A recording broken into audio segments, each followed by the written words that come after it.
İctimai televiziya və 4-cü sənaye inqilabının təhlili və koordinasiya mərkəzinin birgə layihəsi.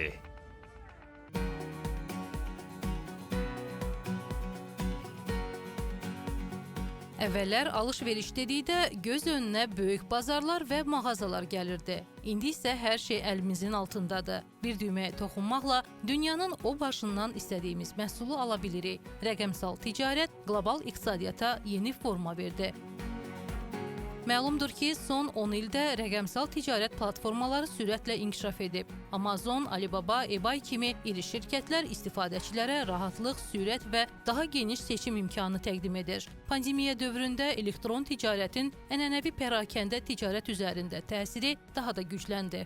Rəqəmsal ticarətin ən böyük üstünlüyü onlayn mağazandan 7/24 ilin 365 günü fəaliyyət göstərməsidir. İkinci ən böyük üstünlüyü odur ki, əməliyyat xərclərinə qənaət etməyə imkan yaradır biznes üçün. İcarə haqqını ödəməyə ehtiyac yoxdur, əlavə işçilər saxlamağa ehtiyac yoxdur. Üçüncü, rəqəmsal marketinq alətlərinin tətbiqinə imkan verməsidir. 2022-ci ildə qlobal pərakəndə satış əməliyyatlarının həcminin 18,6%-i elektron qaydada aparılan əməliyyatların payına düşmüşdür.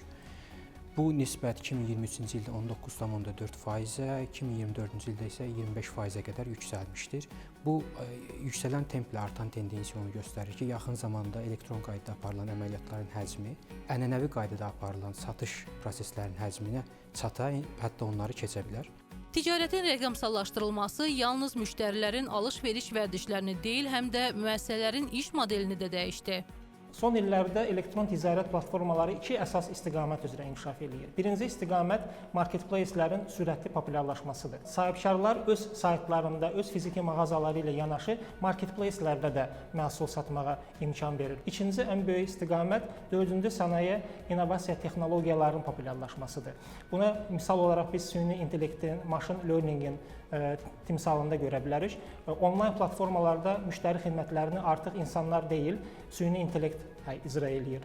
Müştəri şikayətlərini, müştəri suallarını insanlar deyil, süni intellekt cavablandırır və burada da biznes üçün çox böyük bir effektivlik yaranır. Rəqəmsal ticarət qlobal iqtisadiyyata yeni imkanlar yaradır. Rəqəmsal ticarət biznes proseslərinin sürətini artırmaqla iqtisadi aktivliyə təsir edir. Bu da qlobal ÜDM-nin artımına təsir edir. Əlavə olaraq rəqəmsal ticarət kiçik və orta bizneslərə, startaplara və eyni zamanda hətta fiziki şəxslərə də geniş bazarlara çıxma üçün imkanlar təqdim edir. Aparılan araşdırmalar göstərir ki, istehlakçılar onlayn alış-verişə daha çox üstünlük verir. Təəssüf ki, bunun 90%-i xarici platformaların payına düşür. Bu istiqamətdə sahibkarlara düşən ən böyük vəzifə sürətli rəqəmsallaşmaqdır. Təəssüf ki, sahibkarların yetərli qədər rəqəmsal bacarıqlara, biliklərə sahib olması buna mane olur. İnternetdən düzgün istifadə etməyə bacarmayan sahibkar onlayn məhsul sata bilməyəcək, onlayn gələn sorğulara cavab verə bilməyəcək.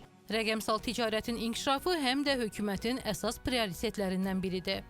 Rəqəmsal həllərin tətbiqi Azərbaycan Respublikasının 2022-26-cı illərdə sosial-iqtisadi inkişaf strategiyasında müəyyən bəndlərdə öz əksini tapmışdır. Müvafiq dövlət qurumları öz fəaliyyət istiqamətlərinə uyğun olaraq aidiyyəti tədbirlər görürlər. Burada gömrük proseslərinin sadələşdirilməsi və sürətləndirilməsi, İKT, nəqliyyat və logistika infrastrukturunun təkmilləşdirilməsi, rəqəmsal ödəniş sistemlərinin inkişaf etdirilməsi, eyni zamanda rəqəmsal ticarətlə əlaqəli sahələrdə fəaliyyət göstərən sahibkarlıq subyektlərinə müxtəlif vergi güzəştlərinin tətbiqi. Rəqəmsal ticarət müasir iqtisadiyyatın mühərrikidir desə yanılmarıq. Hesab olunur ki, ənənəvi və rəqəmsal ticarətin birləşməsi gələcəkdə istehlakçılara, eləcə də bizneslərə daha çox fayda gətirəcək. İctimai televiziya və 4-cü sənaye inqilabının təhlili və koordinasiya mərkəzinin birgə layihəsi.